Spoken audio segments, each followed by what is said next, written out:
Anda kembali di Apa Kabar Indonesia Siang, pemirsa. Permohonan perlindungan terhadap Suroto, salah satu saksi dalam kasus Vina Cirebon, ditolak oleh Lembaga Perlindungan Saksi dan Korban atau LPSK. Ya, permohonan Suroto ditolak sebab ia dinilai tidak konsisten, berubah-ubah, bersifat normatif dan cenderung menutupi informasi yang berkaitan dengan peristiwa dalam memberikan keterangan. Pengakuan Suroto dinilai berbeda jauh dengan foto yang memperlihatkan kondisi Vina. Meski ditolak, LPSK memberikan catatan untuk kepolisian untuk tetap menjamin keselamatan Suroto apabila hendak digali keterangannya.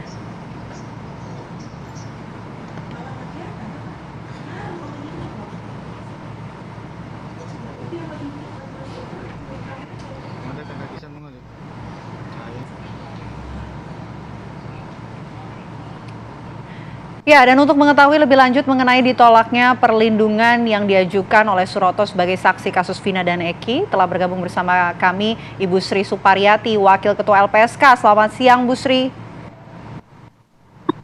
Ya, selamat siang.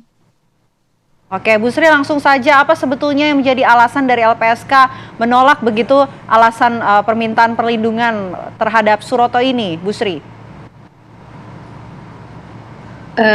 Ya, sebenarnya kan LPSK dalam melakukan penelaahan ya dari permohonan perlindungan yang masuk itu, kami berdasarkan pada Undang-Undang 13 2006 junto Undang-Undang 31 2014, di mana kami juga harus melihat syarat daripada perlindungan terpenuhi atau tidak, dan juga mengenai pasal 2 junto pasal 4 yang itu berkaitan dengan adanya proses peradilan pidana.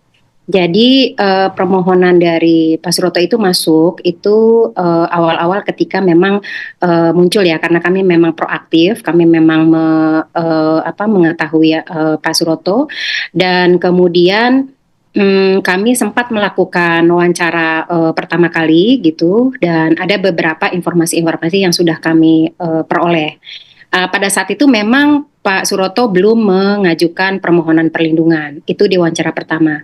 Lalu kemudian setelah itu bergulir, baru ketika selanjutnya Pak Suroto mengajukan perlindungan dan kami kembali melakukan wawancara yang kedua. Nah, pada saat kami melakukan wawancara kedua, memang permohonan itu masuk pada saat Polda itu sudah melakukan proses pemeriksaan terhadap Peggy Setiawan, ya, sehingga ada proses peradilan pidana di sana. Nah, dalam perjalanannya kemudian kasus Peggy Setiawan diajukan pra peradilan. Nah, putusan yang kami ajukan, putusan atas permohonan perlindungannya Pak Suroto itu kami putuskan pada saat memang posisi pra peradilan Peggy Setiawannya sudah diputus, sehingga kami melihat memang tidak ada lagi proses peradilan pidana, karena itu bagian dari salah satu syarat ya, di mana perlindungan saksi dan korban diberikan dengan status saksi, yaitu dalam proses peradilan pidana. Karena melihat proses pra peradilannya juga sudah tidak ada gitu ya, sehingga kami memandang bahwa proses syarat daripada pasal 4 junto syarat daripada pasal 2 junto pasal 4 itu maka belum masuk dalam kategori perlindungan permohonan untuk Pak Suroto. Nah, yang kedua memang kami melihat dari sisi material gitu ya, posisinya pada wawancara kedua kami kan bukan hanya bukan saja menelaah dari wawancara, tetapi kami juga menelaah dari putusan pengadilan yang memang kami melihat bahwa kasus ini sebenarnya sudah ada proses penegakan hukum di masa lampau di 2016, sehingga kami harus menelaah dari putusan-putusan pengadilan itu juga untuk melihat konsistensi dan juga kesesuaian dari kesaksian atau keterangan-keterangan yang diberikan oleh Pak Suroto. Dan kami memang menemukan ada beberapa yang kami melihat itu tidak konsisten, tidak sesuai, dan pada saat wawancara yang kedua juga kami melihat Pak Suroto juga banyak sudah muncul di beberapa media-media. Dan pada saat di wawancara kedua kami juga melihat bahwa Pak Suroto seperti ada hal-hal yang sifatnya dibutuhkan berkaitan dengan keamanan. Pada saat itu kami menyampaikan strateginya untuk beberapa hal, tetapi sepertinya kami melihat Pak Suroto kurang kooperatif ya, kurang kerjasamanya, sehingga kami melihat sepertinya Pak Suroto melakukan sesuatu sesuai dengan keinginannya. Nah, Dari pertimbangan-pertimbangan material tersebut dan juga formil, maka kami kemudian mengambil keputusan untuk menolak permohonan perlindungan yang diajukan oleh Bapak Suroto. Baik, Ibu Sri. Kalau misalnya tadi disampaikan bahwa kemarin mungkin ada sidang pra-peradilan Peggy Setiawan kemudian sudah selesai, tapi kan masih ada lagi sidang-sidang PK lainnya, terpidana lainnya yang mungkin akan mengajukan dan juga berlangsung begitu dalam waktu dekat. Nah, apakah ada kemungkinan nanti kemudian Pak Suroto ketika mengajukan kembali ataupun juga ada pihak-pihak lain, seperti apa syarat yang harus dipenuhi oleh para saksi ini agar bisa dapat perlindungan dari LPSK?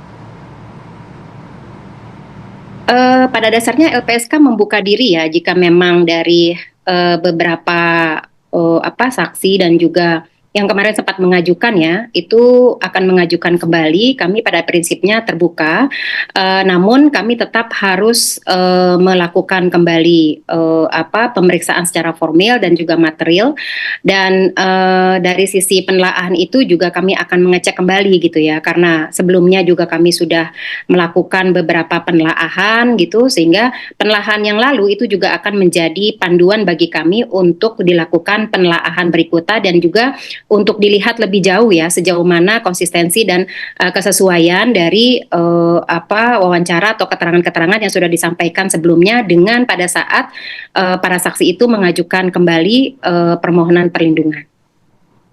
Oke, jadi bisa dikatakan bahwa salah satu alasan mungkin dari LPSK menolak permohonan yang diajukan oleh Suroto ini karena ketidakkonsistenan pernyataan dari Suroto, begitu?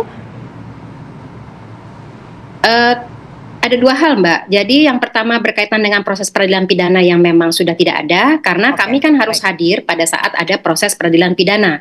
Yang kedua, memang pada saat itu kami melihat ada ketidaksesuaian dan ketidakkonsistenan keterangan-keterangan yang disampaikan oleh Bapak Suroto. Baik. Bu Sri, informasinya juga selain Pak Suroto ada 9 orang juga yang terkait dengan kasus pembunuhan Vina Eki ini juga ditolak oleh LPSK. Di antaranya ini ada termasuk pihak keluarga dari pelaku maupun juga korban. Benarkah? Iya, dan ada beberapa alasan yang cukup ya. Kami juga ada satu saksi yang memang kami tolak, tetapi kami memberikan rekomendasi karena memang proses peradilan pidananya tidak ada. Jadi kalau ada proses peradilan pidana terbuka, maka hal tersebut bisa dilakukan gitu ya. Tapi yang lain memang ada beberapa yang kami tolak. Basisnya itu tadi karena tidak ada proses peradilan pidana dan memang ada kami temukan keterangan-keterangan informasi yang memang tidak berkesesuaian dan inkonsistensi.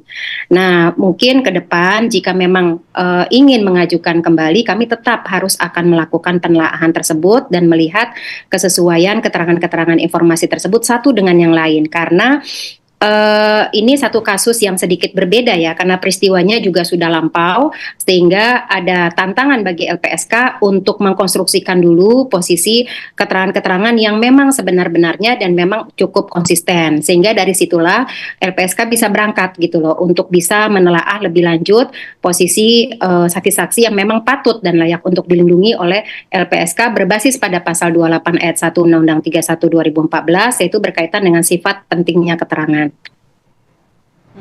Oke. Layak atau tidaknya, tapi mungkin Bu Sri bisa menjabarkan begitu mengenai standar penilaian dari LPSK untuk bisa melindungi ataupun menolak permintaan perlindungan yang diajukan oleh seseorang. Ini syarat standar penilaiannya seperti apa, Bu Sri? Masing-masing tindak pidana itu punya dinamika yang berbeda, Mbak. Jadi tidak semua tindak pidana itu akan memiliki indikator dan standar yang pakem ya, karena peristiwa pidana itu cukup dinamis dan juga dari sisi alat bukti, keterangan-keterangan itu juga cukup dinamis gitu ya, sehingga satu tindak pidana dengan satu tindak pidana lain itu tidak bisa kita samakan standarisasi karena semuanya itu berbalik kepada posisi kasusnya. Seperti yang tadi saya sampaikan bahwa kasus ini cukup sangat